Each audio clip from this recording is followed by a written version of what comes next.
Hey guys! Today's video is going to be talking about how to self-love, and we're going to talk about a few different easy, simple ways on how you can show up and love yourself where it doesn't feel so forced. So let's get right into the first one. The first one is going to be about self-care.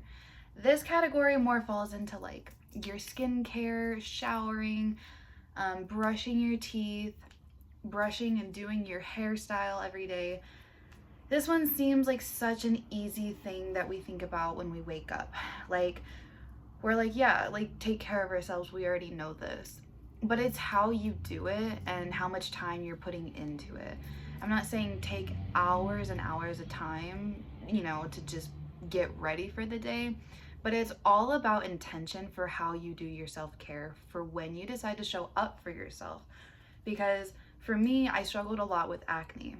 The more that I had a conscious mind of the skincare products that I was investing my time to educate myself on which products were right so that I could ultimately feel better about the intention of what I'm putting on my skin, that made me in turn self-love myself so much more naturally, and it didn't feel so forced.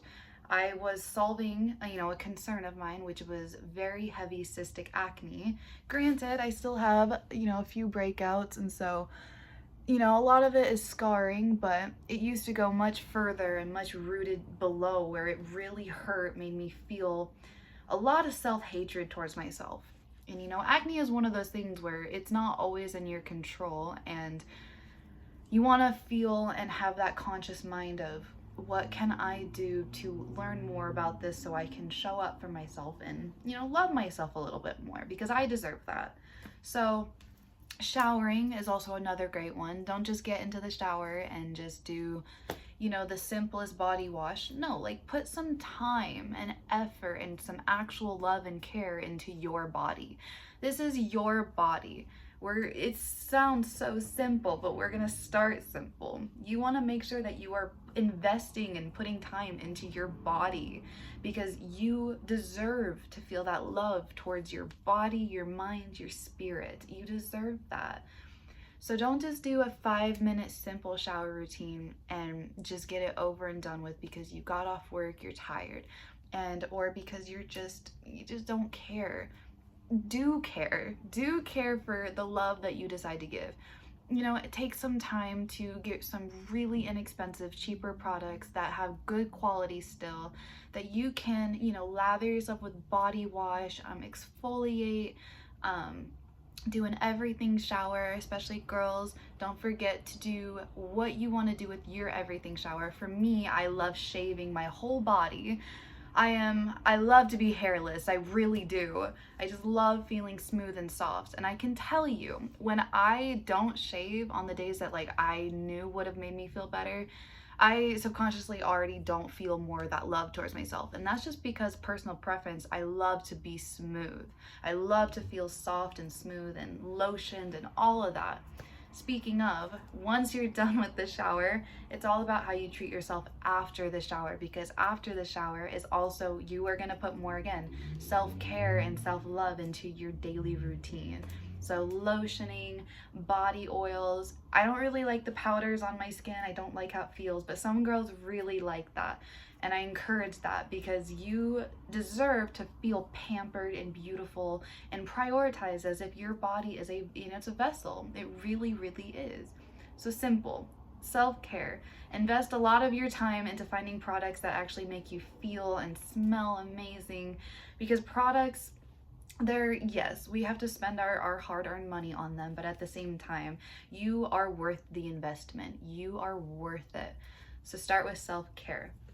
Okay, another one we're going to talk about is setting boundaries. This is a great one, actually, because setting boundaries, whether it's with a loved one, partner, or it's with a family member, mom, dad, sister, brother, or it's with some friends, this is where we're going to get into more of the personal boundary setting. Because when you set a boundary with somebody, whether it sounds like a scary word, but it's really not that bad when you really break it down and think about it. Setting a boundary could be so simple as in like, I need to set an extra hour to myself right after work. I will not give that hour to my partner. I will not give it to my mom, dad, friends, because I am worth the time to decompress. I am worth the investment to say, hey, I deserve that love and energy towards myself before I can give it out.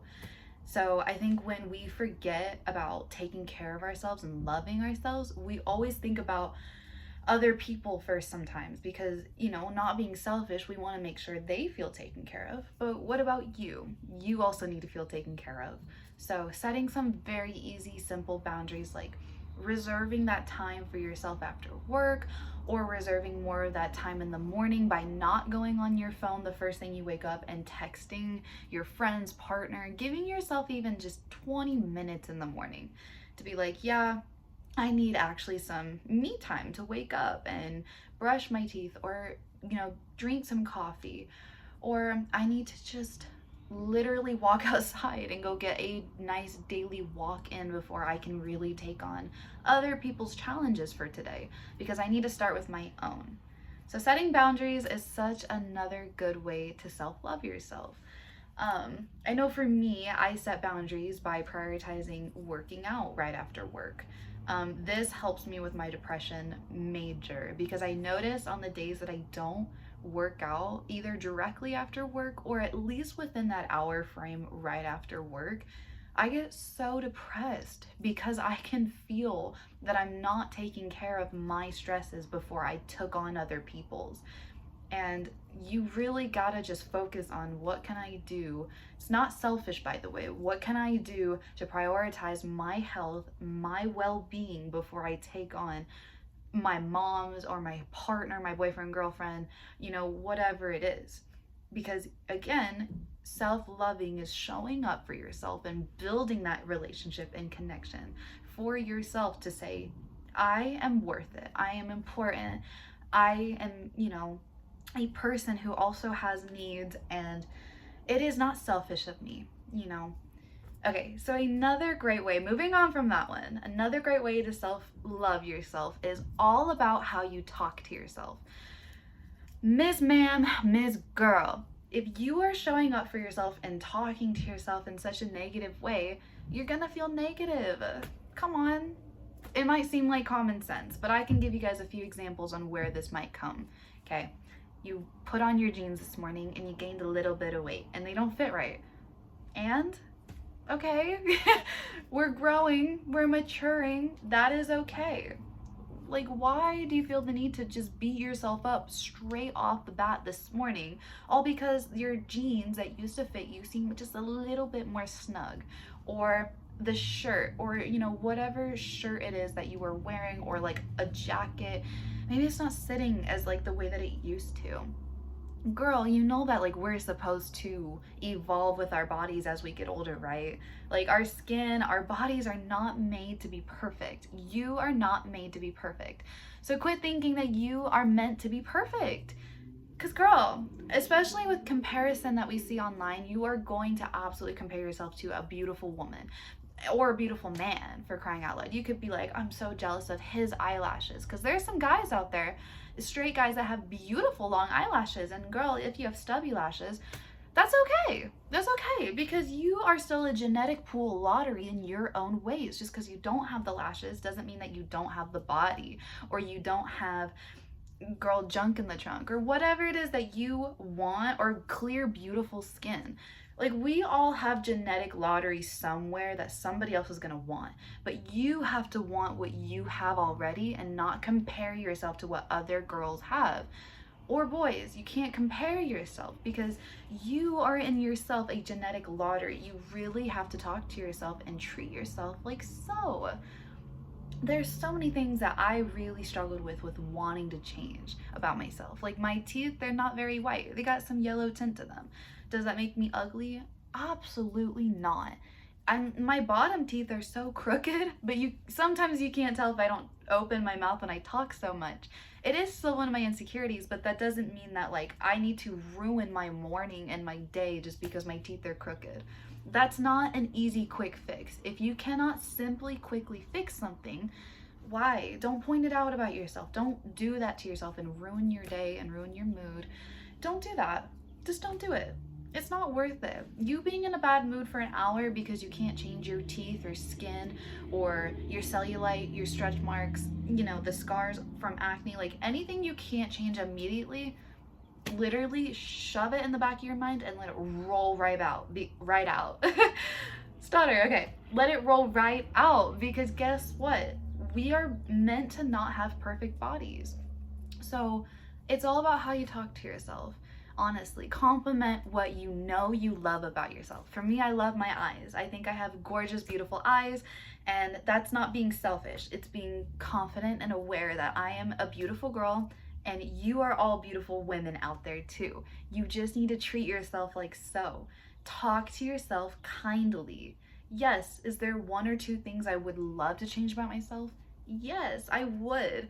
But at the same time, if I changed every small thing that I found wrong with me, I wouldn't be me. It truly would not be me from the heart. I would not be myself. And the same thing goes for you. You would not be your true, authentic self if you didn't have one or two small imperfections, because those imperfections make us who we are at the end of the day. Okay, moving on from how you self-talk and how to love yourself with talking more kindly to yourself. We're going to talk about, lastly, celebrating small wins with yourself.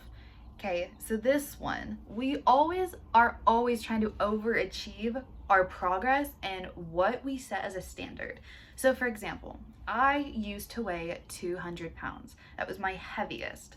I'm about 150 now, so I'm about 50 pounds down. As I was losing the weight and I hit 180 as my milestone, lost the first 20 pounds, I truly still felt so defeated, because I saw the 20 off of me. I saw it on the scale. I physically saw it in my appearance and my outfits, but I felt still so respectfully fat. I felt so overweight. I could still feel what I needed or felt the need to lose. I didn't even celebrate me losing 20 pounds because I was so hyper fixated on, Kayla, you have much more to lose. Girl, catch up, because you have a lot more to go. I should have taken some more time to appreciate the fact that I even lost the 20 to begin with. I was way so hard on myself for no good, unnecessarily good reason, right? We get that? I was hard on myself for no good reason. I literally hit a goal of losing the first 20 to reach my other milestone, and I ignored it. I wasn't kind to myself. If you let's think about this. If you are somebody who doesn't like to get out very much, and you finally get outside the house and say you even made a friend, but then you go back home and you're being hard on yourself because you either stuttered in the conversation or felt like you were too awkward or felt like you were not there fully present, I'm going to tell you right now, stop being so hard on yourself, because your whole first goal was to get outside and go talk to somebody. But now you're adding all these small little, extra things to be upset about yourself with. I think a lot of it is celebrating small wins. Your small win for the day was getting outside of the house and making a new friend, or at least conversating to understand on how to make new friends. Our standard will always keep getting raised, but if you do not celebrate the small wins first, you will have a very much more difficult time loving yourself, because it really does start with understanding I'm not perfect, but I'm going to celebrate what I decided to show up for myself with today. I couldn't give it my all, or it did not go perfectly, but I at least started it to begin with. And I think that's a very important thing when you're trying to self-love and understand how it comes more naturally and it doesn't feel so forced.